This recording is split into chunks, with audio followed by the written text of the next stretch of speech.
et aujourd'hui, nous allons parler d'une femme qui savait qu'elle était une femme précieuse. Aujourd'hui, nous allons parler d'une femme qui savait qu'elle avait de la valeur, une femme qui sait qui elle est, une femme qui a su se découvrir, une femme qui a su reconnaître de la valeur en elle. Et cette femme, on va parler d'elle, on appelle Ruth la Moabite. On va faire une petite histoire rapidement. On va parler de Ruth et on va parler de l'histoire de Ruth aujourd'hui. Et on va voir l'histoire de la nation de Ruth en premier. Qui sont les Moabites? L'histoire se trouve dans le livre de Genèse, le chapitre 19. Après la destruction de Sodome et de Gomorrhe, les filles de Lot, ayant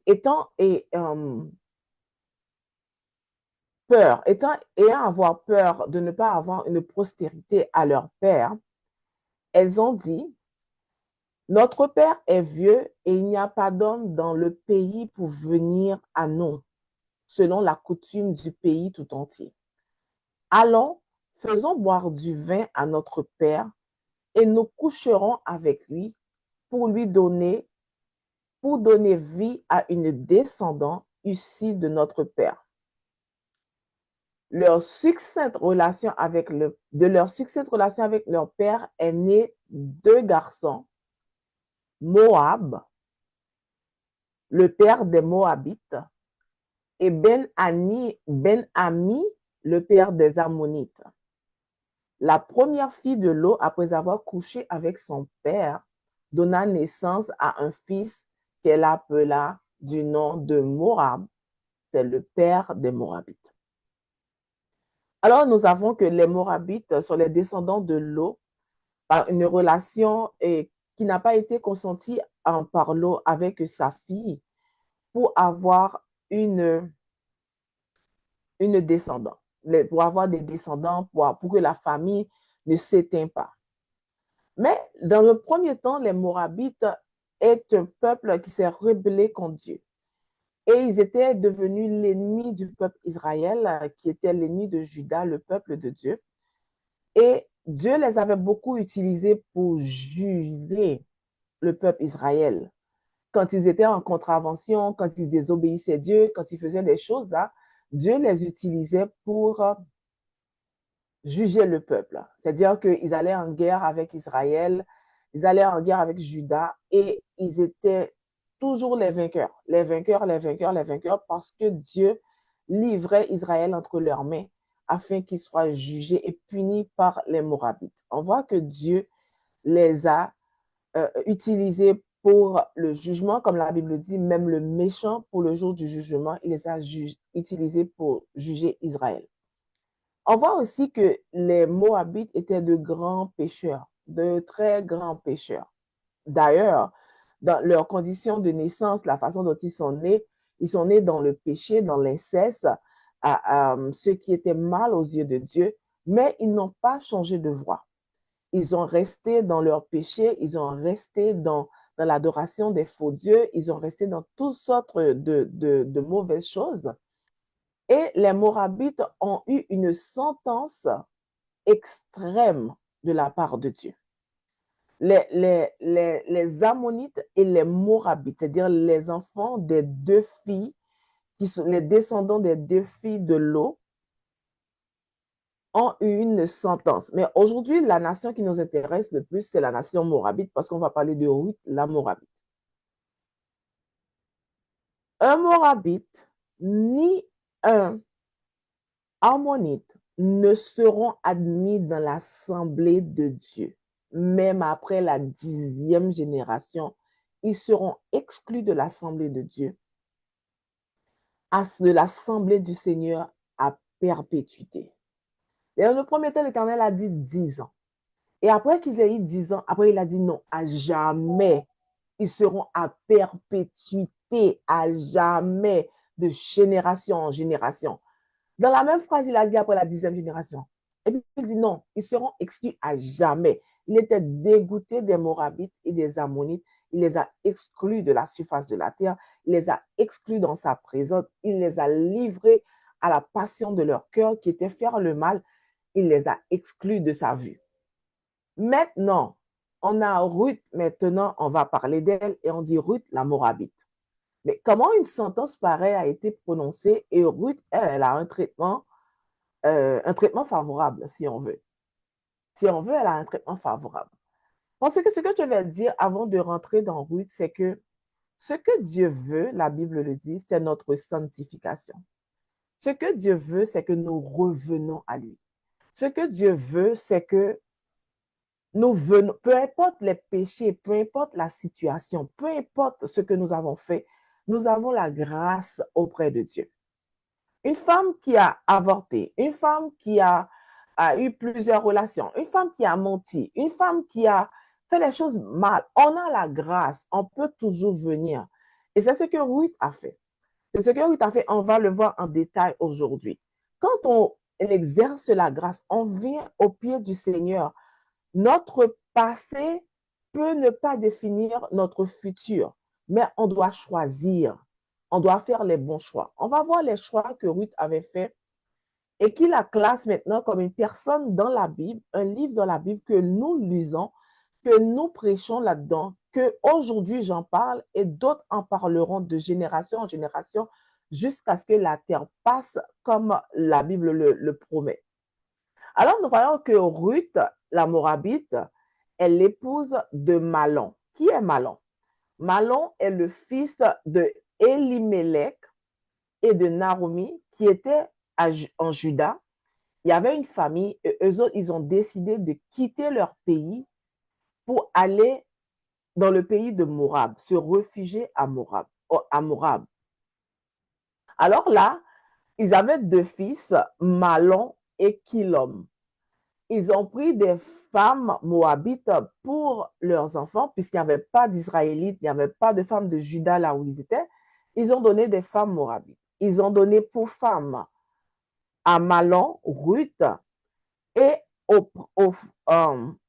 Orpa à Kilom. Le mari de Naomi meurt. Si on lit l'histoire dans le chapitre 1er, c'est très triste. Naomi a emmené sa famille, est partie avec sa famille à Moab et son mari meurt. Son mari meurt. Ensuite, elle est avec ses enfants et puis ses enfants ont grandi et se sont mariés avec des Moabites. Et après, les garçons aussi meurent. Ils deviennent des hommes, mais ils meurent aussi sans avoir laissé d'enfants, sans avoir laissé de postérité derrière eux. Alors, Ruth a écouté la nouvelle et Naomi a écouté qu'il y avait de la nourriture dans son pays, en Juda. Elle voulait retourner. Et elle a dit aux filles, il faut qu'on se sépare. C'est là que notre chemin se sépare. Alors, retournez vers vos familles, retournez dans la maison de vos mères, allez et trouvez-vous des maris, ayez des enfants, soyez heureuses. Mais la détermination de Ruth, c'est ça qu'on va étudier aujourd'hui. La détermination de Ruth a fait en sorte que elle résiste sa belle-mère. Peu importe ce que la belle-mère a pu dire à Ruth, elle était focusée là où tu es. Elle a dit, ne me pousse pas à te laisser à repartir loin de toi. Où tu iras, j'irai. Où tu habiteras, j'habiterai. Ton peuple sera mon peuple et ton Dieu sera mon Dieu. Où tu mourras, je mourrai. Je m'en demande qu'est-ce qui a pu permettre à Naomi, à Ruth, de faire une telle déclaration. Il est vrai que elle a vécu pendant des années avec Naomi, mais qu'est-ce qui a pu faire qu'elle fait cette déclaration? Moi, je suis convaincue par le Saint-Esprit que Ruth, quand elle était dans la maison de Naomi, mariée à son fils, elle connaissait l'histoire du peuple Israël. Elle a entendu parler de ce que le Dieu d'Israël a fait pour eux.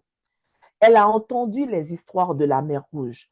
Elle a entendu les histoires des 10 plaies en Égypte. Elle a entendu l'histoire que le Jourdain s'est ouvert. Elle a entendu les batailles avec Jéricho. Elle a entendu tellement d'histoires qu'elle était venue convaincue que ce Dieu-là, c'est ce Dieu que je veux servir. Ce Dieu-là, c'est avec lui que je veux marcher. Ce Dieu-là, c'est ce Dieu-là qui peut m'enlever l'opprobre qu'il y a sur ma famille. C'est ce Dieu-là qui peut changer mon histoire. Alors Ruth a été d'une extrême détermination pour dire à Naomi, je ne te laisse pas. Là où tu meurs, je meurs aussi. Où tu vas, je vais. Et ton Dieu sera mon Dieu. Alors, quand Ruth a fait cette déclaration, elle avait compris qu'elle avait une future meilleure. Tout comme toi, ma sœur, qui m'écoute maintenant, tu as une future meilleure. Ta vie peut être différente, complètement différente de ce qu'elle est, si tu acceptes de marcher non seulement avec Dieu, mais de choisir de prendre les décisions que tu dois prendre qui sont dans ton cœur. Parce que le plus souvent, les raisonnements viennent dans notre cœur. Il y a une chose que tu sais, que moi, je ne sais pas, que tu sens dans ton cœur que c'est ça que je dois faire.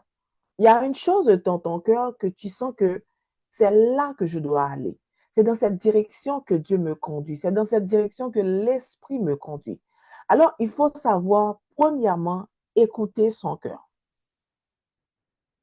Écouter son cœur. Avant même d'avoir la ténacité, il faut savoir qu'est-ce que Dieu me dit, qu'est-ce qui me parle, qu'est-ce qui me chuchote, qu'est-ce qui me révèle au jour le jour pour que je sache que où est-ce que je dois aller, dans quelle direction je dois me rendre. Ruth savait exactement ce qu'elle veut. Elle voulait ce Dieu-là qui change les vies. Elle voulait ce Dieu-là qui fait des miracles. Elle voulait vivre sa vie dans le pays de ce Dieu-là pour sortir de l'opprobre qui a été prononcée sur la vie de son peuple. Elle a convaincu Naomi de la laisser venir avec elle. Ruth a su faire la différence entre Moab et Juda. Elle a su faire la différence entre ses dieux et le Dieu des armées. Son Dieu, ses dieux, parce qu'ils servent beaucoup de dieux, ses dieux est le Dieu de Juda. Et elle a fait un choix. C'est comme aujourd'hui, on peut dire, il faut choisir qui on veut suivre. Est-ce qu'on veut suivre ce que disent les gens? Est-ce qu'on veut suivre ce que pensent les gens? Ou est-ce qu'on veut suivre ce que Dieu nous a dit? Qu'est-ce que Dieu t'a dit, ma sœur? Qu'est-ce que Dieu t'a dit? Quel est le message? Où est-ce que Dieu t'a appelé? Quel est le travail que Dieu t'a confié? Soit dans le séculier, soit dans le ministère. C'est quoi ton appel? C'est quoi le message que tu as reçu de ton Dieu? Qu'est-ce qu'il t'a dit? Est-ce que tu peux faire la différence entre ce que les autres disent, le monde dit, tout ce que la famille dit, les voisins disent, la société dit et ce que Dieu t'a dit? Est-ce que tu sais premièrement ce que Dieu t'a dit? La deuxième chose qu'on va voir chez Ruth, c'est qu'elle, en venant avec Naomi, elle a accepté qu'elle était limitée. Elle a accepté qu'elle pouvait avoir de l'aide, qu'elle devrait avoir quelqu'un pour la guider. Premièrement, elle ne savait pas quoi faire. Elle ne connaissait pas le pays. Elle ne connaissait pas les gens. C'est sûr qu'elle a appris les coutumes chez Naomi. C'est sûr qu'elle a appris peut-être la langue chez Naomi. C'est sûr qu'elle a appris beaucoup d'histoires, mais elle n'était pas ancrée dans le pays. Maintenant, elle s'est laissée guider. Elle s'est laissée diriger. Est-ce que tu es prête à te laisser guider? Est-ce que tu es prête à te laisser diriger par une personne que Dieu a mis dans ta vie ou une personne que Dieu va te prêter du droit ou sachant que ce que je vais faire, j'ai besoin d'aide. Qui peut m'aider? Toi-même, tu vas demander à Dieu qui peut m'aider. Tu cherches de l'aide. Tu cherches à savoir comment je peux faire pour arriver là où Dieu veut m'emmener. Est-ce que tu es prête à faire cet effort? Est-ce que tu es prête à te soumettre pour aller et rentrer dans ta destinée? Personne n'est rentré dans leur destinée sans avoir été soumise à quelqu'un. Personne n'est entré dans leur destinée sans avoir été contacter quelqu'un, consulter quelqu'un pour dire, voilà ce que j'ai comme pensée, qu'est-ce que tu en penses? Soit un mentor, soit un coach, soit un pasteur, soit une personne pour laquelle tu as de grandes estimes. Tu vas vers cette personne, tu dis, voilà ce que j'ai à cœur. Prie pour moi, prie avec moi. J'aimerais comprendre ce que je ressens, le battement de cœur que j'ai là. J'aimerais le comprendre et j'aimerais et que tu m'aides à rentrer dans ce que je fais. C'est pour ça qu'il y a les counseling à l'église. Et c'est pourquoi il y a aussi des pasteurs, il y a des leaders, il y a des coachs, il y a toutes sortes de personnes, des mentors qui sont là pour nous aider des fois à avancer. On va voir que Naomi va guider Ruth pas à pas, pas à pas. Elle va l'instruire. Elle va la dire, voilà, tu fais ça, tu fais ça, tu fais ça.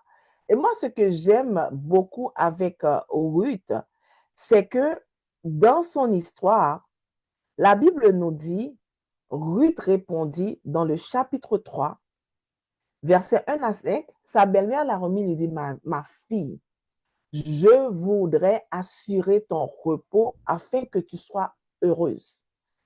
Eh bien, Boaz, l'homme dont tu as accompagné les servantes, n'est-il pas notre parent? C'est notre parent. Or, il doit posséder cette tenue au tri de loge qui est dans l'air de battage. Lave-toi, instruction numéro 1. Parfume-toi, instruction numéro 2. Puis remets tes habits, c'est-à-dire fais-toi belle et descends. Elle lui a donné 4 instructions. Lave-toi, parfume-toi, remets tes habits et descends à l'air, dans le champ. Tu ne te feras pas connaître, instruction numéro 5, à lui jusqu'à ce qu'il ait fini de manger et de boire. Instruction numéro 6, quand il ira se coucher, observe l'endroit où il se couche. Instruction numéro 7, ensuite va découvrir ses pieds. Instruction numéro 8, couche-toi et te coucher là où il est. Le 7 et le 8 font un seul. Ensuite, va découvrir ses pieds et te coucher. Il te dira ce que tu dois faire. Et Ruth répondit, l'obéissance de Ruth, je ferai tout ce que tu as dit. Cette instruction, si on prend des 2 derniers, découvre et couche à ses pieds pour un, cette instruction que Naomi a donnée à Ruth, est-ce que toi, tu es prête à suivre les instructions de ton mentor, d'un coach? Est-ce que tu es prête à te laisser guider pour entrer dans ta destinée? Comme le temps n'est pas beaucoup, je vais rapidement, on ne va pas rester sur les instructions, mais on va regarder que il a été dit de Ruth, je ferai tout ce que tu as dit. Je crois que j'ai un avenir avec toi. Je sais que Dieu m'a mis dans ta vie, Dieu t'a mis sur ma route. Je ferai tout ce que tu as dit parce que je dois rentrer dans ma destinée. Tu peux avoir une grande destinée. Tu peux avoir une destinée extraordinaire. Mais si tu n'acceptes pas qu'on t'aide, qu'on te tienne la main, qu'on te montre et que tu sois aussi sérieuse par rapport à ce que tu veux faire pour la gloire de Dieu, je te l'assure, tu vas passer à côté. Tu vas passer à côté, tu vas rater ta destinée, tu seras toujours frustré, tu seras toujours dans le si j'avais et si j'avais. Si Ruth n'avait pas accepté la destinée, Jésus serait toujours venu. N'avait pas accepté d'être accompagné par Naomi. Jésus serait toujours venu, mais pas par Ruth. Son obéissance a fait que le Seigneur l'a utilisé, l'a changé sa malédiction en bénédiction. Elle est une Moabite qui devrait être exclue de l'assemblée de l'Éternel. Mais maintenant qui est la descendante, l'arrière-grand-mère de Jésus. Elle est une Moabite qui a su tourner le cours de son histoire. Je suis une Moabite, mais le Dieu d'Israël que j'entends là, c'est un Dieu miséricordieux. Il peut changer mon histoire. Il peut changer ma destinée. Si je vais avec Naomi, je ne rate pas cette occasion. Je m'en vais avec Naomi et que je la laisse me guider. Elle me montrera la voie pour que je sorte de la malédiction et que j'ai une progéniture qui vive de génération en génération. D'où le message que j'ai pour vous aujourd'hui. Premièrement, si je récapitule, soyez à l'écoute de ce que Dieu a mis dans votre cœur. Le message. Est-ce que tu es prophète? Est-ce que tu es cuisinière? Est-ce que tu es une messagère? Est-ce que tu es coach comme moi? Est-ce que, quel est ton appel? Qu'est-ce que Dieu t'appelle à faire? Est-ce que tu es une modiste qui va créer des vêtements qui vont glorifier Dieu? Est-ce que tu es une modiste qui va faire des vêtements? Quand nous, les chrétiens, nous portons ces vêtements, nous n'avons pas à rajouter des vêtements, rajouter des choses pour nous couvrir, des vêtements qui honorent Dieu. Est-ce que tu es une cuisinière qui va faire des plats, des mets, qui va t'amener dans la maison des grands et que tu puisses apporter la parole à eux par ton comportement, par ta façon de faire, que tu puisses témoigner Jésus? Est-ce que tu es une femme d'affaires qui va avoir beaucoup de millions pour aider les orphelins, aider l'Église? Quand on a un projet dans le corps de Christ, tu pourras te tenir debout et parler. Mais comment tu découvres tout ça? Il faut premièrement s'asseoir pour reconnaître qu'est-ce que tu as dans ton cœur. Quel est ton potentiel divin? Qu'est-ce que Dieu a mis en toi? Et quand tu auras besoin d'aide, tu cherches de l'aide. Moi, je suis disponible pour t'aider. Ton pasteur est disponible pour t'aider. La servante Evelyne est disponible pour t'aider. Il y a de l'aide pour ne pas rester dans la vie misérable que nous vivons, mais entrer dans sa destinée. Alors, c'était tout pour moi aujourd'hui, vu le temps qui m'a été imparti. Alors, je fais place à la servante Evelyne pour la suite de la programmation. Que Dieu vous bénisse abondamment.